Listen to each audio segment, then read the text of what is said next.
Asante sana ndugu yangu KJ. His Excellency the President of Kenya, His Excellency Dr. William Ruto, our Bishop Dr. Ken Kamau, na Wakristo wenzangu. Bwana Yesu asifiwe. Amen. God is good and all the time. Rais wetu, saa zingine tukiwa na wewe tunakuwa wachache kwa maneno, kwa sababu sisi tunakuja tu to prepare the way. But I want to say that today I am a very blessed person. For me to have come to this church today, mimi naona ni kama hata kuleta rais ni Mungu alifanya hiyo jia nishiriki na nyinyi siku ya leo. And I want to laud the quality of praise and worship that I have seen in this church. To be honest, leo nimekumbuka nikiwa CU High School na University, wakati tulikuwa tunaomba zaidi, kwa sababu the kind of quality and worship tumeshiriki nayo, it is touching the core of the heart. So to our teams who have led us, asanteni sana. You already did a lot of preaching before even the bishop came to conclude. Na mimi ningetaka niwatakie kila laheri hii kanisa. Nikikaa hapa chini sijaona hii kanisa hii ambayo tuko hapa siku ya leo peke yake. I have also seen expansion of this revival church. And not just in terms of preaching. Mimi nimeona hata hii kanisa. Nimeona pale kuna Look Up TV. I have seen even more. Bishop, I am sure you have capacity, kulingana na ile favor Mungu amekupea, of even establishing education institutions. As you are preaching here, mimi nikikuangalia nimeona mtu kama Bishop Oyedepo akipreach hapa. Ile maneno Mungu amemjalia akafanya pale Nigeria, nimeona pia wewe Mungu amekupea kibali ya kupeleka hii kanisa na ministry mbele. Ningetaka nitoe shukrani zangu za roho kwa wanadagoreti wote kwa kuchagua rais wetu. Tulikuja hapa siku mingi tukiomba kura, na unajua vile tumepokea sermon ya siku ya leo. Adui walikuwa wengi na adui walikuwa na nguvu mingi, lakini sisi kuwa hapa siku ya leo tukileta rais wetu akiwa rais, mimi naona ya kwamba ile sermon tumepata siku ya leo, we have a walking testimony in the name of our president. Na pia nawashukuru sana wanadagoreti. Unajua pale bunge tukienda, kwa sababu bunge ni kubwa sana, pia tuko na mirengo yetu na tuko na watu ambao roho zinaigiana. Na mimi kama niko na rafiki pale bunge ni huyu mheshimiwa KJ. Mimi nataka niwashukuru sana kwa kuchagua KJ, lakini mimi pia natoa onyo kidogo. Huyu KJ ni mwanakamati na chairman wa ICT yote ya Kenya pale bunge.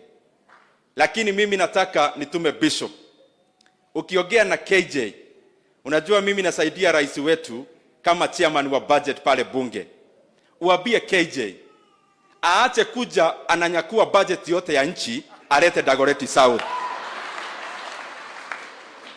KJ iko other 289 constituencies. Tafadhali wacha kuchukua yote unaleta hapa, kwa sababu anakujanga juu yeye ni rafiki. Tukiongea anataja barabara, tukiongea ananiambia rais hata hii amepitisha. I want to tell you, you have a very hardworking MP ambaye anawatetea na anawaletea maendeleo.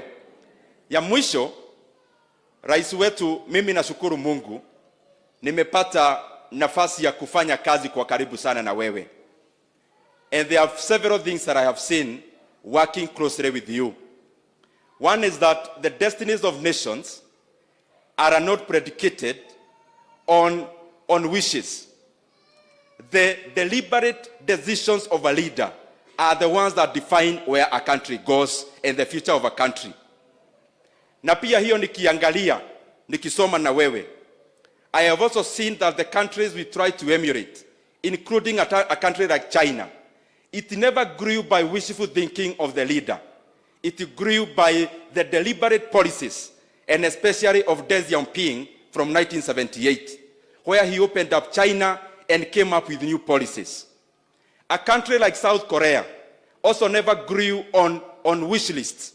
It grew by deliberate policies of General Park, where he wanted to grow the economy of South Korea in what is called an export-led economy. And in fact, he established a committee to enhance the exports of South Korea.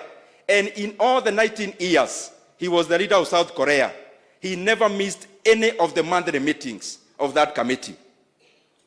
Mr. President, when we took over, we had long meetings, including with the majority leader and our treasury.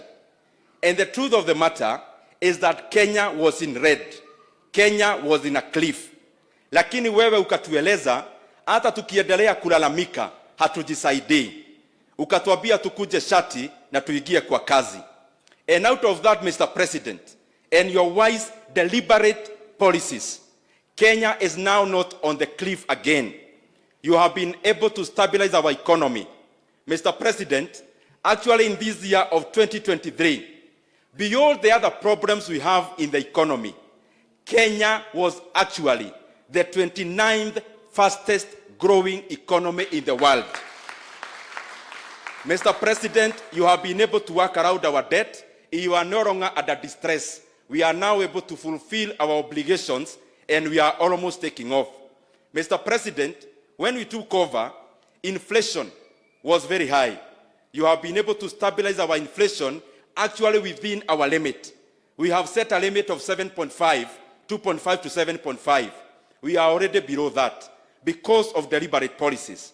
Mr. President, also, you told us that for a country to grow, we have to focus not on consumption, not on consumption, but on production. And you never stopped there. You actually walked the talk.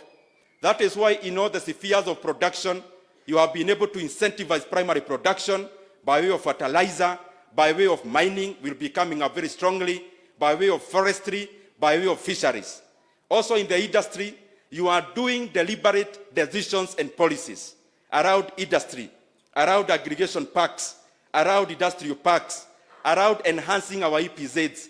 These are the deliberate policies you are putting in place. Also in the tertiary level of production, Mr. President, you have invested a lot of money in IT and also other areas around tertiary production. But also, you told us that to build a cohesive economy, beyond growing the economy, we have to build an egalitarian society, an equal society. And that is why you are investing money in the healthcare, because these are shared services. You are also investing a lot of money in education, so that even as we grow the economy, we continue to bring all the hearts and all the brains of the Kenyan youth into building our country. Mr. President, mimi ni kijana, lakini nikikaa chini, nikisoma uchumi mingi za ulimwengu, I am certain in the next few years, Kenya will be a great economy. Na rais ukanyangia hapo, sisi tuko nyuma yako. Wewe uendelee kujenga nchi yetu kwa sababu tunaona mwangaza pale mbele. Na kwa Wakenya wote, saa zingine when we are doing this kind of things, saa zingine kuna instability. It is common and normal. Just to remind us that we have some work to do. Kwa hiyo instability ambayo inaweza kuja, tukaze mishipi. Kwa sababu mimi naona kama rais angekuwa mtu wa kujipenda, akuwe mtu tu ya kutaka kupigiwa makofi, angeingia kiti, aseme weka subsidy kwa mafuta, hata weka subsidy kwa unga, na tuendelee kukopa. Lakini within no time, Kenya would collapse. Lakini kwa sababu rais hajipendi, anataka Kenya ambayo iko na msingi, amesema hata danganya wa Kenya, tuweke msingi dhabiti, na hiyo msingi ndio itapeleka Kenya mbele. Kwa hayo mengi, asanteni sana. May God bless you.